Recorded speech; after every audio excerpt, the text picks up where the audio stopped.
So welcome in this lecture जिसमें हम लोग कवर करने जा रहे हैं सारी detailed solution from week one. तो यहाँ पे हम मैथमेटिक्स वन ले रहे हैं IITM डेटा साइंस का, जिसमें हम प्रैक्टिस असाइनमेंट अपना जो हमारा पहला है वो प्रैक्टिस असाइनमेंट यहाँ डिटेल सॉल्यूशन इसका करेंगे।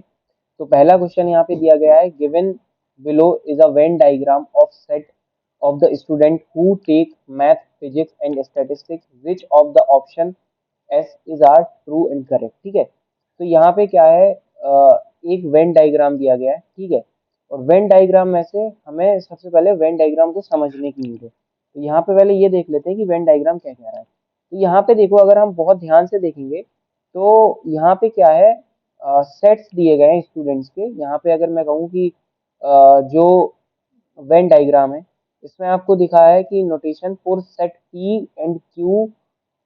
P and Q indices the set of element in P which are not in Q। ये आपको एक नोटेशन यहाँ पे दिया गया है। ठीक है, तो यहाँ पे ABCDEFG आपके पास सेट ऑफ स्टूडेंट्स हैं। सेट ऑफ स्टूडेंट्स अगर मैं बात करूँ आपके पास, यहाँ पे अगर स्टूडेंट की मैं बात करूँ तो यहाँ पे आपके पास A से लेके G तक के स्टूडेंट्स के सेट है। और सबसे पहली बात यहाँ नोट हम लोगों को करने वाली ये बात है कि यहाँ पे सबसे पहले ये देखो कि कौन से स्टूडेंट्स हैं जो तीनों सब्जेक्ट्स में हैं। तो देखो, मैथ्स है प्लस फिजिक्स है प्लस हमारे पास स्टैटिस्टिक्स है। तो जी एक ऐसा है जिसमें तीनों स्टूडेंट्स हैं। ठीक है, तो ये सारी इंफॉर्मेशन हम कौन से स्टूडेंट्स किसमें है ये सब हम डिटेल में लिख लेते हैं यहाँ पे। ठीक है, डिटेल सॉल्यूशन। ओके, तो सबसे पहले हम लोग क्या करते हैं कि हम लिखते हैं कि कौन कौन से स्टूडेंट्स किस किस सब्जेक्ट्स में लाई करते हैं। तो सबसे पहले मैं देख रहा हूँ यहाँ पे जी का। ठीक है, जी का तो मैं यहाँ जी नोट करता हूँ। तो जी में मैं लिख लेता हूँ कि मैथ के भी स्टूडेंट्स हैं, फिजिक्स के भी स्टूडेंट्स हैं और स्टैटिस्टिक्स के भी स्टूडेंट्स हैं। ठीक है, और मैं ए सेट देखता हूँ तो ए केवल मैथ के स्टूडेंट्स हैं। अगर मैं बी सेट देखता हूँ तो बी में केवल फिजिक्स के स्टूडेंट्स हैं। अगर मैं यहाँ पे सी सेट देखता हूँ तो सी में केवल यहाँ पे मैं देख पा रहा हूँ स्टैटिस्टिक्स के स्टूडेंट्स हैं। ठीक है, एक लाइन खींच देता हूँ। अगर मैं देखूँ डी जो है, डी में यहाँ पे हमारे पास मैथ प्लस फिजिक्स के स्टूडेंट्स हैं। ठीक है, अगर मैं यहाँ पे देख पा रहा हूँ एफ, तो एफ में मेरे पास मैथ्स प्लस स्टैटिस्टिक्स के स्टूडेंट्स हैं। और अगर यहाँ पे मैं देख पा रहा हूँ अपना ई, तो ई में मेरे पास यहाँ पे दो स्टूडेंट्स का कॉम्बिनेशन सेट है, फिजिक्स प्लस स्टैटिस्टिक्स का। तो मैंने सब कुछ यहाँ पे लिख दिया है। ठीक है, अब एक बार देखते हैं, पहला ऑप्शन पढ़ते हैं। D is the set of student who take both maths and statistics. तो अगर मैं बात करूं, D is the set of student who take both math and statistics, तो हम अपने सॉल्यूशन में देखेंगे मैथ और स्टैटिस्टिक्स का सेट क्या है, एफ है। और यहाँ पे ये कह रहा है डी है, तो यहाँ से तो गलत हो जाता है। देखो जरा, मैथ और स्टैटिस्टिक्स, मैथ ये रहा, स्टैटिस्टिक्स ये रहा, मैथ और स्टैटिस्टिक्स में कॉमन क्या है, एफ, नॉट डी। फिर ये कह रहा है डी यूनियन ई, ये क्या कर रहा है, ये कर रहा है डी यूनियन ई, डी यूनियन ई। ठीक है, ये देखो ये यहाँ पे डी है, डी किसके किसके बीच में है, ये अगर मैं बात करूं तो डी यहाँ पे अगर आप लोग देख रहे हैं तो डी जो हमारा है वो मैथ और फिजिक्स में कॉमन है। तो इसने क्या किया, मैथ्स और फिजिक्स के जो स्टूडेंट्स थे, जो मैथ्स फिजिक्स में कॉमन थे, उनका यूनियन ई के साथ लिया, जो कि ई क्या था, ई हमारा था फिजिक्स और स्टेटिस्टिक्स के स्टूडेंट्स थे, उनका यूनियन लिया यहाँ पे। फिर एफ, एफ क्या है हमारे पास, मैथ्स और स्टेटिस्टिक्स के, तो एफ का भी ले लिया प्लस जी, और जी का ले लिया उसने। तो इसने क्या ले लिया, is the student set of all student who take at least two subject. देखो ई एफ डी में स्टूडेंट्स एटलीस्ट टू सब्जेक्ट वाले तो थे, और यहाँ पे जी का भी यूनियन ले लिया, तो जी में एटलीस्ट टू सब्जेक्ट वाले तो हैं, तीन तो लिए हैं बट एटलीस्ट टू तो कंडीशन सेटिस्फाई करती है। तो दूसरा वाला ऑप्शन ये सही हो जाता है। E is a set of student, set of the students who have not taken maths. तो ई जो है वो सबसेट है of the students who have not taken maths. तो ई को देखते हैं, ई है आपके पास फिजिक्स और स्टैटिस्टिक्स का, जिसमें मैथ्स नहीं है, तो ये ऑप्शन सही है। अब नेक्स्ट नेक्स्ट ऑप्शन देखते हैं, math D, math D is the set of all student who have taken only math. तो ये इंडेक्स इंडिकेट क्या कर रहा था, the set of element P which are not in Q. तो डी क्या है, set of all students who have not taken only maths. तो ऐसा तो नहीं है, लोग तो मैथ्स और फिजिक्स वाले हैं, तो ये तो गलत हो गया। अब देखते हैं फिजिक्स वाला। Physics D union G union E is the set of all student who have taken only physics. तो देखो, हमें फिजिक्स में से D union G union E हटा देना है। डी क्या है, जिसमें मैथ्स एंड फिजिक्स है। यूनियन जी क्या है, जिसमें भी फिजिक्स है। और ई क्या है, जिसमें भी फिजिक्स है। तो हमने डी जी ई हटा दिया, किसमें से, फिजिक्स में से। तो हमारे पास कौन से स्टूडेंट बचेंगे, जो केवल फिजिक्स वाले। हमने क्या हटाया है, हमने डी जी और ई हटा दिया है। किस में से हटा दिया है, बी में से, जो कि फिजिक्स है। तो क्या केवल हमारे पास फिजिक्स के स्टूडेंट बचेंगे। तो ये ऑप्शन भी हमारा सही हो जाता है। देन अगला क्वेश्चन देखते हैं। A be the set of natural numbers less than 6 and whose greater common divisor is 6। A क्या है हमारे पास यहाँ पे, ये हमारे पास सेट है नेचुरल नंबर्स का। तो मैं यहाँ पे नेचुरल नंबर को एंड से इंडिकेट कर देता हूँ, नेचुरल नंबर्स का। लेस देन 6, लेस देन 6 का क्या मतलब हो जाता है, 6 से छोटे सभी नंबर्स हैं। यहाँ लिख लेता हूँ, 1 है, 2 है, 3 है, 4 है और 5 है। क्या ये सही है, नहीं, अभी नहीं सही है। क्यों नहीं सही है, क्योंकि इसमें जीरो लिखना जरूरी है। जीरो लिखना क्यों जरूरी है, क्योंकि हमने आईआईटीएम में पढ़ा है, मैंने आपको थ्योरीज में पढ़ाया है। थ्योरी की बात भी नहीं करता हूँ, चलो यही सब कुछ पढ़ाता हूँ। जो मैंने आपको बताया है कि जो आपका जीरो है, वो जीरो आपका नेचुरल नंबर्स में लाई करता है। ठीक है, वैसे तो होल नंबर में होता है, बट यहाँ आईआईटीएम के सिलेबस में से हम नेचुरल नंबर्स में काउंट करते हैं। ठीक है, तो जीरो भी है। अब वो क्या कह रहा है, less than 6 whose greater common divisor in 6 is 1। ठीक है, इसका आपको क्या करना है, आपको ऐसे 6 से नीचे के नेचुरल नंबर्स चूज करने हैं जिसका ग्रेटेस्ट कॉमन डिविजर 1 है। तो सभी का 1 ही है। Let B be the set of A. आपके पास सेट क्या है, ये हो गया ए सेट आपका, इसे मैं ए से इंडिकेट कर सकता हूँ। ठीक है, ये लिखा है आपका, अगर मैं यहाँ करूँ तो ये है आपका, ये हो गया आपका सेट ए। ठीक है, नीचे मैं ये सारी चीजें डिलीट कर दे रहा हूँ। ठीक है, तो यहाँ पे लिखा हुआ है आपके पास 0 1 2 3 4 5, ये हो गया सेट ए। अब आपके पास बी क्या है, B be the set of divisors of 6। B is the set of divisors of 6। तो बी के सेट में हम लिख लेते हैं अपना डिविजर्स ऑफ 6। तो डिविजर ऑफ 6 क्या है, हमारे पास 1 है। और हमारे पास डिविजर ऑफ 6 क्या है, हमारे पास 1 है, 2 भी है और 3 है। ठीक है, अब क्या बताना है, हमें बताना है cardinalities of A B, A union B and A intersection B. ठीक है, इनकी कार्डिनलिटीज हमें बतानी है।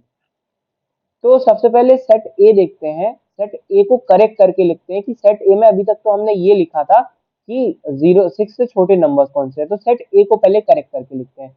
Late A be the set of natural numbers less than 6 whose greatest common divisor with 6 is 1। ठीक है, with 6 is 1। तो जिसका ग्रेटेस्ट कॉमन डिवाइजर डिविजर 6 के साथ क्या है, 1 है। तो इसमें हम कौन कौन से नंबर्स अपने ले सकते हैं। ठीक है, इसको एक बार 10 सेकंड के लिए इसको ब्रेक करो और इसको खुद से करके देखो। एक बार खुद से पढ़ो क्वेश्चन और फिर खुद से सेट बना के देखो, बिकॉज अल्टीमेटली सॉल्व आपको करना है। मैं 5 सेकंड दे रहा हूँ, 10 सेकंड दे रहा हूँ।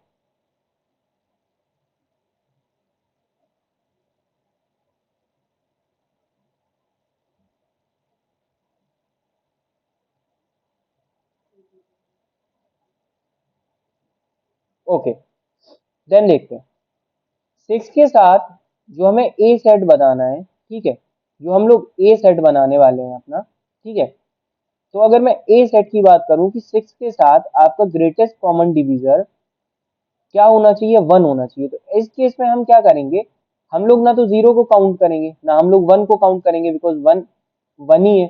ना हम 2 को काउंट करने वाले हैं यहाँ पे। ठीक है, ना तो हम 2 को काउंट, ना 3 को, हम 4 एंड 5 को काउंट कर रहे हैं। ठीक है, अब देखते हैं सबसे पहले ए की कार्डिनलिटी। तो अगर मैं ए की कार्डिनलिटी पे यहाँ पे ध्यान दे रहा हूँ, तो ए की कार्डिनलिटी कितनी होगी, 2 रह गई। ठीक है, तो यहाँ पे ये 2 हो गया ए की कार्डिनलिटी। अगर मैं बात करता हूँ यहाँ पे आपकी जो हमारी कार्डिनलिटी है ए के अलावा, बी की कार्डिनलिटी, तो वी में हमारे पास जो एलिमेंट्स आ रहे हैं, हमें एक बार देखना है कि number less than 6 whose greatest common divisor b be the set of divisors of 6। तो b के डिविजर्स कितने हैं? 1 2 3 एंड हम 6 को भी काउंट करेंगे। और हम 6 को क्यों काउंट कर रहे हैं? हम 6 को इसलिए यहाँ पे काउंट कर रहे हैं बिकॉज ऑफ 6 को काउंट, क्योंकि 6 भी 6 का डिवीजर है, इसमें कोई बाउंडेशन तो है नहीं। तो 1 2 3 4, तो v की कार्डिनलिटी यहाँ पे हमारे पास 4 हो गई। ठीक है, v की कार्डिनलिटी यहाँ पे हमारे पास 4 हो जाती है। अब अगर मैं बात करूं आपसे सेट नंबर ए की, जिसे हम दोबारा से एक बार लिख के देखते हैं। ठीक है, सेट नंबर ए की मैं बात कर रहा हूँ। यहाँ पे हमें देखना था कि जो हमारा सेट ए है वो कंटेन कर रहा है यहाँ पे आपके एलिमेंट्स को, जो एलिमेंट्स आपके 6 से छोटे हैं। ठीक है, और दूसरी बात यह है कि वो एलिमेंट 6 से छोटे हैं, प्लस वो सारे एलिमेंट क्या क्या यहाँ पे कैरी करते हैं, whose greatest common divisor with 6 is 1।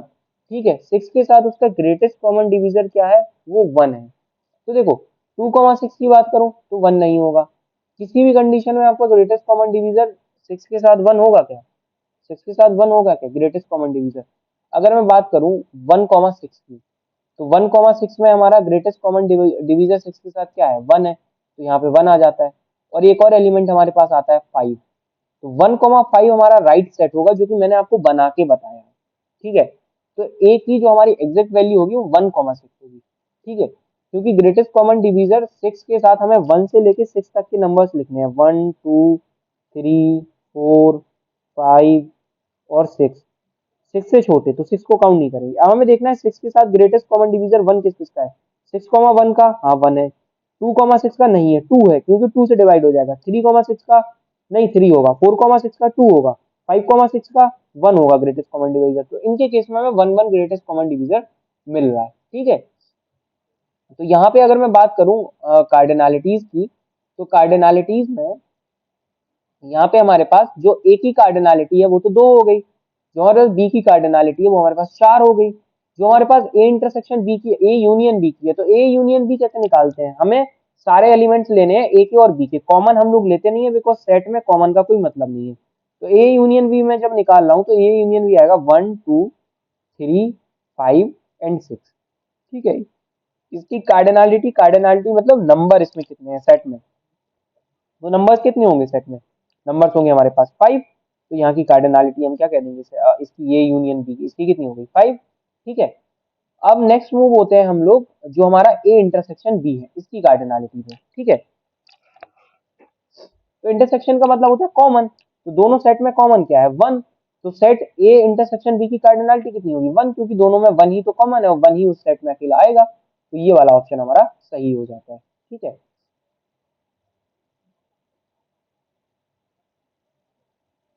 Move होते हैं हम नेक्स्ट क्वेश्चन की तरफ। ओके, तो जो हमारा नेक्स्ट क्वेश्चन है उसको एक बार पढ़ के देखते हैं। Let A be the set of all even natural numbers including zero. ठीक है, जो हमारे पास ए है वो क्या है? Set of even natural numbers including zero. A हमारे पास एक सेट है इवन नेचुरल नंबर्स का इंक्लूडिंग जीरो, तो उसे हम जीरो से लेके हम क्या कर सकते हैं?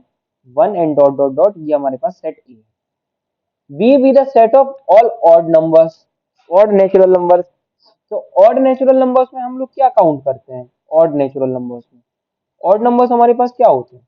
वो नंबर जो 2 से डिवाइड नहीं होते। लेट बी काउंट फ्रॉम 1, तो यहाँ से लेके 1 से लेके सारा ये कुछ 1 होता है, 3 होता है, देन 5 होता है, देन डॉट डॉट डॉट, ये हमारे पास बी हो गए। C be the set of all natural numbers with divide 100। C क्या है? सारे नेचुरल नंबर्स हैं जो 100 से डिवाइड होते हैं। तो सी में हमारे पास क्या आएगा? सी में we will contain 100 200 and that that that इधर 1000 भी आएगा कहीं कहीं। ठीक है, यहाँ पे 1000 भी आ रहा होगा कहीं कहीं। तो ये हमारा सेट हो जाएगा। ठीक है, ये इसको बंद कर लो, डॉट डॉट डॉट जाएगा आगे तक। और हमारे पास क्या है? एक डी सेट है, set of all prime numbers. तो प्राइम नंबर्स कौन से होते हैं? अगर मैं डी की बात करूं,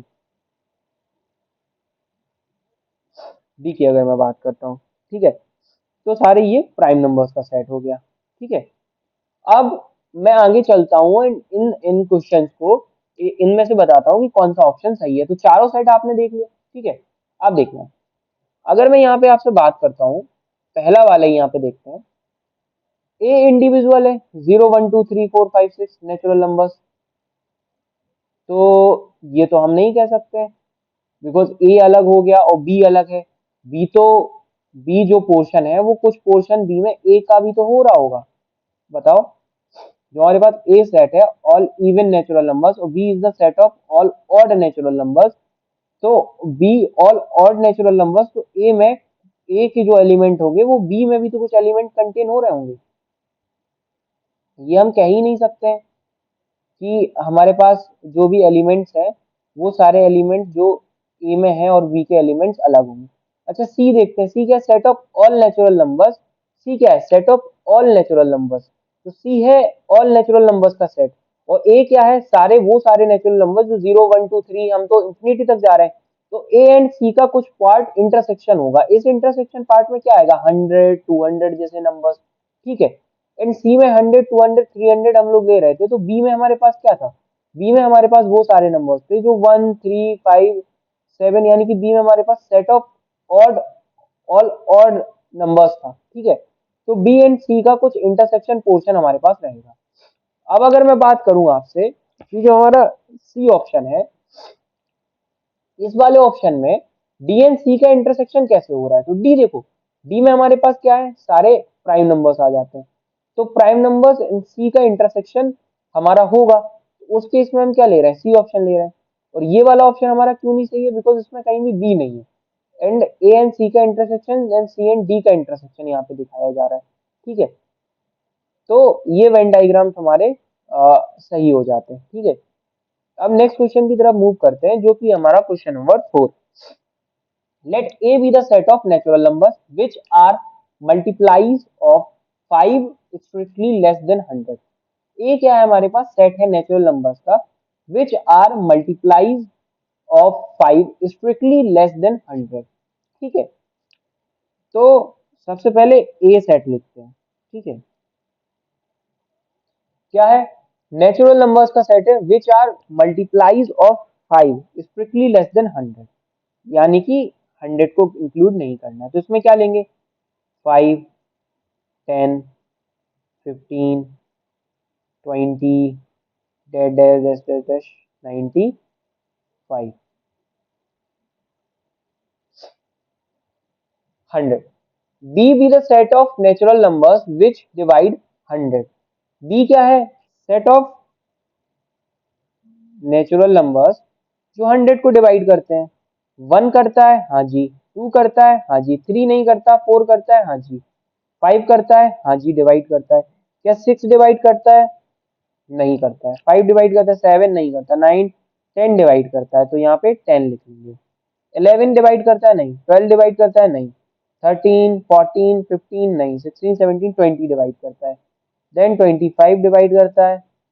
25 के बाद देन हमारा अगर मैं बात करूं कि डायरेक्टली 50 डिवाइड करता है। ठीक है। ये हो गया नंबर। हमें क्या बताना है?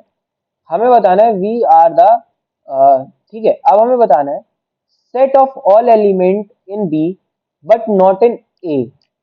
ठीक है। हमें इसकी कार्डिनलिटी बतानी है। हमें बताना है क्लियरली, हमें क्या बताना है? बी माइनस, हमें क्या बताना है? Elements in B but not in A. हमें क्या बताना है? बी के वो एलिमेंट बताना है जो ए में नहीं है। ठीक है। तो उसकी कार्डिनलिटी बताना है। तो देखो, हमारे पास 10 20 और 50 तो ये सारे कुछ होंगे ए में, क्योंकि ये सब एलिमेंट्स जो हैं ये सब 5 से डिवाइड हो रहे हैं। 5 के मल्टीप्लाइज हैं या मल्टीपल्स हैं। ठीक है।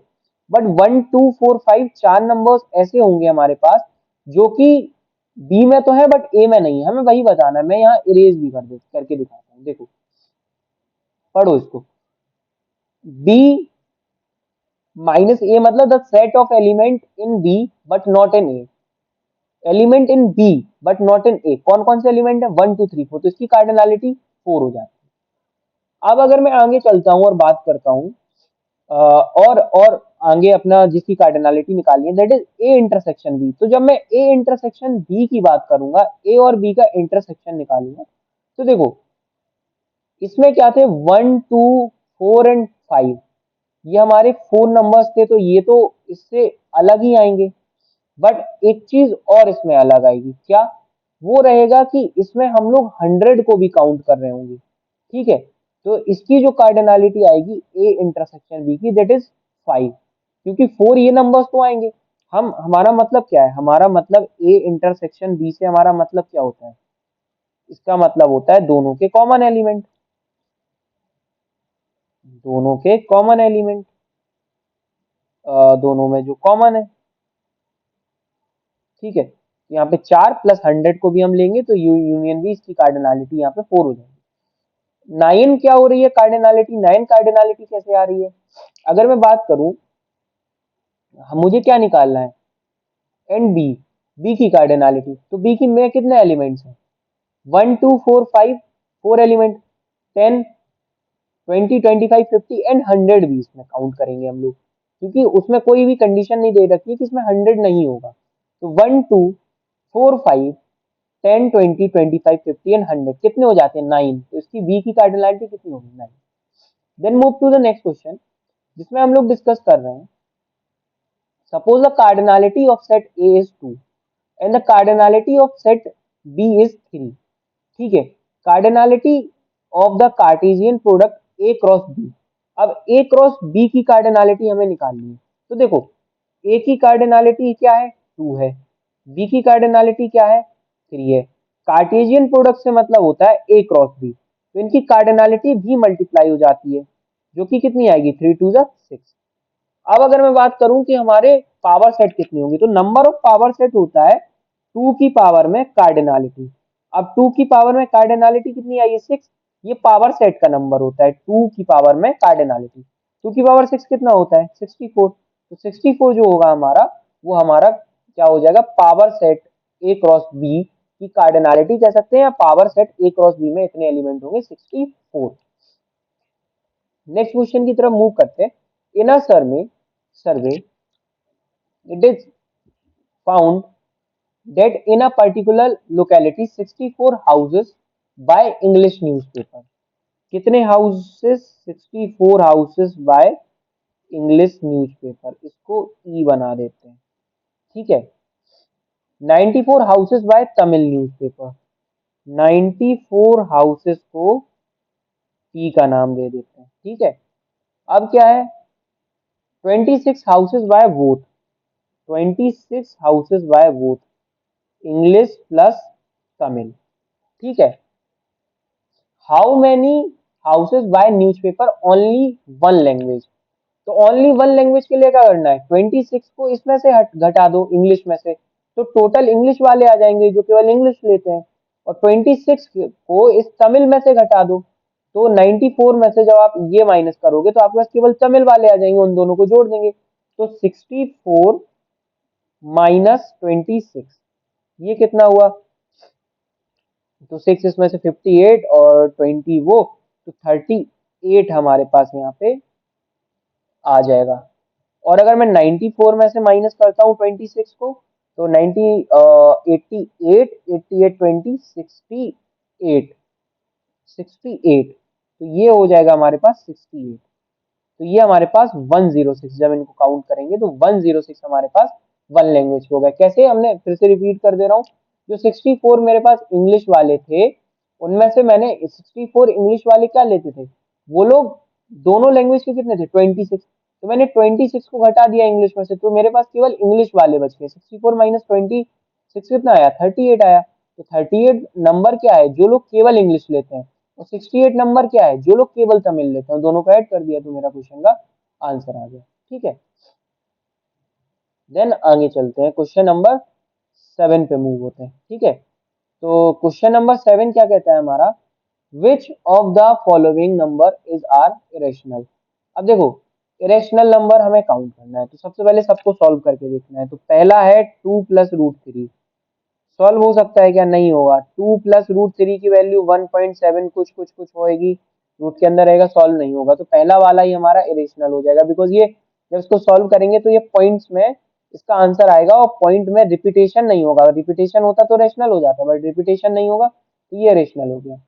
और दूसरा वाला ऑप्शन की अगर बात करूं, तो अगर इसको देखूं रेशनल है कि नहीं, तो देखो इसको मल्टीप्लाई करो तो 2 2 जा 4, और माइनस माइनस ये हो जाएगा हमारा 3। क्यों, हमने क्या किया, हमने क्या कर दिया, ए प्लस बी ए माइनस बी का फॉर्मूला लगा दिया, ए स्क्वायर प्लस बी स्क्वायर। तो हमने क्या किया, 2 2 जा 4 कर दिया, और रूट थ्री 3 हो जाएगा, 4 - 3 1। ये तो इरेशनल हमारा नहीं होगा। सॉरी, इसमें मैंने गलत कर दिया, ये ऑप्शन सही है, ये इरेशनल था, ये वाला इरेशनल नहीं है।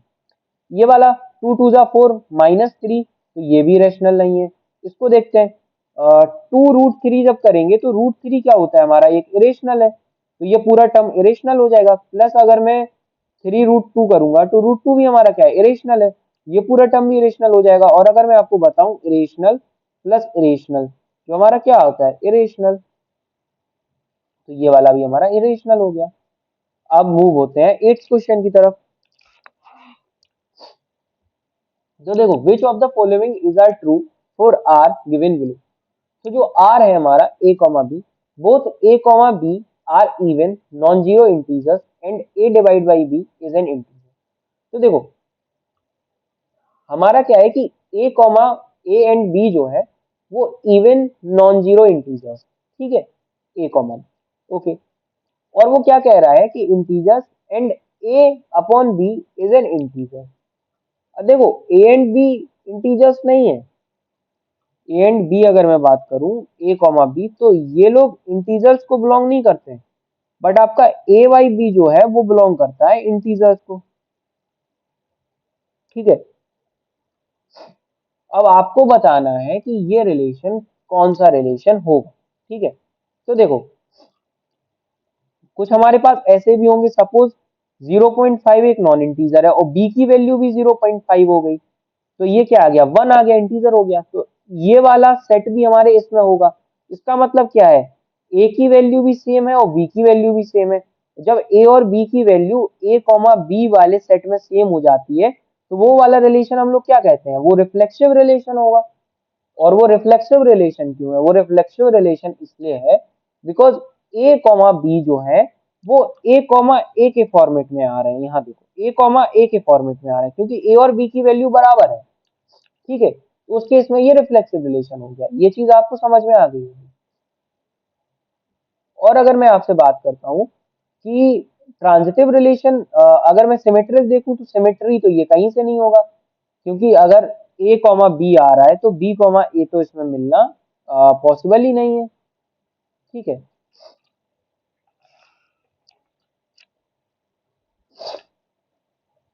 अब देखो, और क्या हो सकता है इसमें, तो देखो, ए बाई बी क्या है, एक इंटीजर को बिलोंग कर रहा है। ए बाई बी आपके एक इंटीजर को बिलोंग कर रहा है, तो A by B belongs to integer, जबकि ए और बी हमारे इंटीजर्स नहीं है, ठीक है। अब देखना, कोई नंबर है 0.5, वो और एक नंबर मेरे पास है 0.25, ये दोनों नंबर ए कॉमा बी के फॉर्मेट में सेट में है, ठीक है। ये ए हो गया हमारा 0.5, ये बी हो गया। एक और नंबर है हमारे पास, जीरो जीरो, यहाँ पे देखो, 0.25 कॉमा 0.125। तो हमारे पास 0.5 इंटू 0.125 भी तो हो सकता है। चेक करो, ये तीनों इंटीजर्स होंगे। 0.5 divide by 0.25 two times divide होगा इसके केस में। इसके केस में 0.25 0.125 से टू टाइम्स डिवाइड होगा, और 0.5 0.125 से ये कितनी टाइम्स डिवाइड हो रहा है, ये हमारा यहाँ पे लगभग लगभग 4 टाइम्स, एग्जैक्टली 4 टाइम्स डिवाइड हो रहा है। तो ये हमारा क्या हो जाएगा, सिमेट्रिक हो जाएगा। और सिमेट्रिक की कंडीशन क्या थी जब थ्योरी में आपको पढ़ाया था, या एक बार मैं, सॉरी, सिमेट्रिक नहीं, ट्रांजिटिव हो जाएगा, सिमेट्रिक नहीं हो रहा है, ट्रांजिटिव हो रहा है। तो ट्रांजिटिव की कंडीशन मैंने आपको क्या पढ़ाई थी कि अगर ए कॉमा बी बिलोंग कर रहा है, बी कॉमा सी बिलोंग कर रहा है, और ए कॉमा सी बिलोंग कर रहा है सेट में, तो अभी क्या, 0.5 कॉमा 0.25, 0.25 कॉमा 0.125, ये मैंने आपको करके बताया। तो ये क्या हो रहा है, ये हमारा यहाँ से ट्रांजिटिव रिलेशन भी हो रहा है। तो ये ऑप्शन भी सही है एंड हमारा रिफ्लेक्सिव रिलेशन भी है। इक्विवेलेंस नहीं होगा क्योंकि ये सिमेट्रिक नहीं होगा कैसे भी, ठीक है। तो ये बहुत ट्रिकी क्वेश्चन था, बहुत ट्रिकी क्वेश्चन था जिसका सॉल्यूशन मैंने आपको बताया। ठीक है, अब आते हैं नेक्स्ट क्वेश्चन की तरफ। Find the domain and range of the function. तो देखो, √3 - x लिखते हैं, √3 - x, ये है y के इक्वल, फंक्शन को हम y मान लेते हैं। अब डोमेन से मेरा मतलब क्या होता है, डोमेन से मेरा तात्पर्य होता है कि मैं कौन कौन सी वैल्यूज x में रख सकता हूँ। ठीक है, और डोमेन निकालने के लिए मुझे जिस चीज से मतलब है वो है हमारा रूट। रूट के अंदर हमारा फंक्शन लिखा है एक, तो रूट के अंदर फंक्शन कैसे डिफाइन होता है, फंक्शन हमेशा पॉजिटिव होना चाहिए। अगर 3x - x की वैल्यू जो है या तो 0 से ज्यादा हो या 0 के बराबर हो, ग्रेटर देन इक्वल्स टू 0। ठीक है, तो जो हमारा 3 - x है, इसमें हम अगर इसको नेगेटिव रख दें तो ये नॉट डिफाइन हो जाएगा। ठीक है, तो 3 - x को पॉजिटिव करने के लिए हमें ऐसा लिखना पड़ेगा, 3 - x greater than equals to 0, यानी कि x always greater than, x always less than equals to 3। x की वैल्यू हमेशा, क्योंकि हम -x को इस साइड ले जाएंगे। ठीक है, तो ये पॉजिटिव होके जाएगा। ठीक है, -x को कहाँ ले जाएंगे, -x को इस साइड ले जाएंगे, तो ये 0 को यहाँ से इरेज, x को यहाँ से इरेज करके और 0 को यहाँ से इरेज, -x था ना, तो x इस साइड आ गया, तो x less than equals to 3 हो गया यहाँ से। जब x less than equals to 3 हो गया तो ये हमारी हो गई डोमेन। तो x बिलोंग्स टू r, अब r से तो सब बिलोंग करता ही है। आप देख लो x less than equals to 3 कहाँ है, इसमें है, और x less than equals to 3 इसमें भी है। अब देखते हैं हमारा रेंज क्या होगा। तो देखो, रेंज हमेशा क्या आएगी,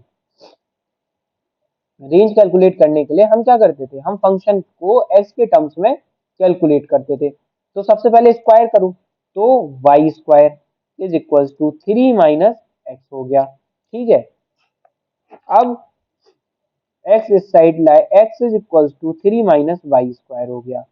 अब इसको पलट दो, y is equals to 3 - x²। x की जगह हमने क्या करा, y रख दिया। ठीक है, और y की जगह हमने क्या करा, x रख दिया। हम क्या करेंगे, हम इसकी डोमेन निकालेंगे इस फंक्शन की, जो कि इस वाले फंक्शन की हमारी क्या होगी, रेंज होगी। इसमें हम क्या रख सकते हैं, इसमें हम सब कुछ रख सकते हैं, सारी वैल्यूज। ठीक है, और जो भी वैल्यूज हम रखेंगे इसमें, जो भी वैल्यूज हम इसमें रखेंगे, रेंज ऑलवेज क्या आएगी, 0 से ज्यादा आने वाली है। ठीक है, 0 से ज्यादा आने वाली है, क्योंकि हमने क्या करा, y² करा, तो x में हम क्या वैल्यूज रखेंगे, हम कोई भी वैल्यूज रख लें, तो जो हमारा x होगा ग्रेटर देन इक्वल्स टू 0 होगा। ठीक है, तो जो हमारा तीसरा ऑप्शन है वो सही हो जाता है। अब देखते हैं हमारा लास्ट के जो दो क्वेश्चन बचे हुए हैं। Which of the following is are true for the given function. ठीक है, तो हमारा जो फंक्शन है एफ एक्स, वो फंक्शन हमारा x² + 2 कुछ ऐसे करके। ठीक है, x² + 2। अब ये हमारा फंक्शन जो है वो R में डिफाइन है। ठीक है, R में डिफाइन है। Okay, x² + 2। हमें क्या बताना है कि फंक्शन इंजेक्टिव, और इंजेक्टिव का मतलब क्या होता है, इंजेक्टिव का मतलब हमारा फंक्शन का होता है कि फंक्शन हमारा इनटू फंक्शन है। ठीक है, और सर्जेक्टिव का हमारा मतलब होता है कि फंक्शन हमारा ऑन टू फंक्शन है। और फंक्शन अगर बाइजेक्टिव है मतलब वो इंजेक्टिव भी है और सर्जेक्टिव भी है। ठीक है, तो कैलकुलेट करने बैठते हैं कि फंक्शन इनटू ऑन टू है, क्या है, कैसा है, देखते हैं। ठीक है, यहाँ पे कैलकुलेट करके इसको मैं आपको बताता हूँ। x² + 2 है, हम क्या चेक करते हैं, f(-x) रख के।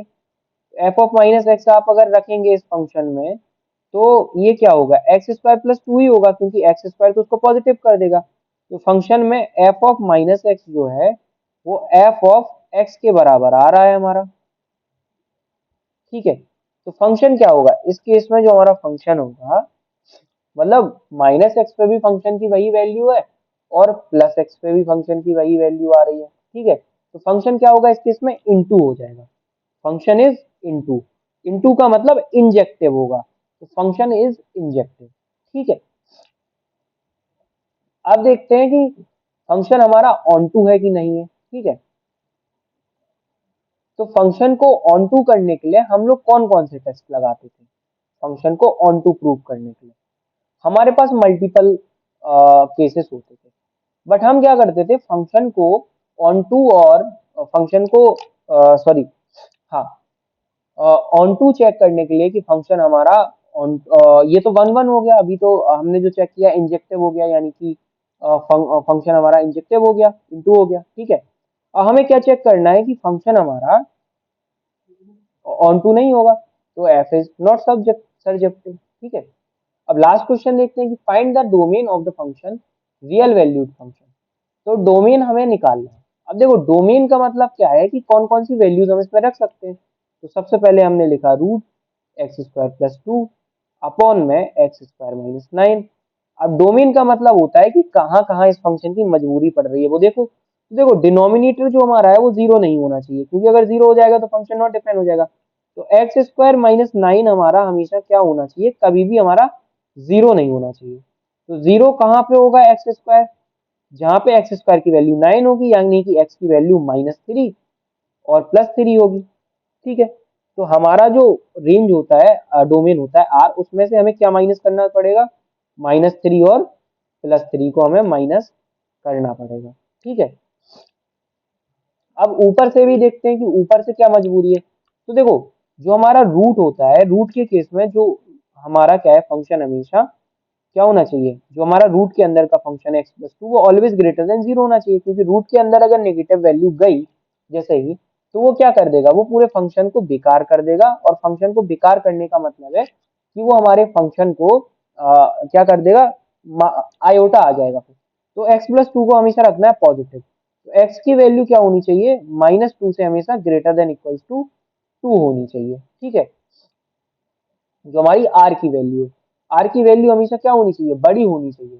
ठीक है, आर की वैल्यू क्या होनी चाहिए, हमेशा बड़ी होनी चाहिए, किससे, माइनस टू से। और एक्स की वैल्यू कभी भी हमारी माइनस थ्री और थ्री नहीं होनी चाहिए। तो ऑप्शन चेक करते हैं, पहला वाला ऑप्शन देखो, पहला वाला ऑप्शन क्या है, आर की वैल्यू माइनस टू से बड़ी है और एक्स तीन के इक्वल नहीं है, तो पहला ही ऑप्शन सही हो जाता है इस केस में। ठीक है, क्योंकि हमें क्या चाहिए था, हमें चाहिए था कि यहाँ पे हमें क्या नहीं रखना है, माइनस थ्री और थ्री नहीं रखना है। और यहाँ से क्या चाहिए था कि एक्स की वैल्यू माइनस टू से ग्रेटर देन ज्यादा होनी चाहिए। क्यों ज्यादा होनी चाहिए, क्योंकि ये नेगेटिव नहीं होगा। बस उस केस में हमने कैलकुलेट कर लिया and this is our answer. So I hope ये आपको पूरा सेशन समझ में आया होगा। ये प्रैक्टिस असाइनमेंट था हमारा वीक वन मैथ्स।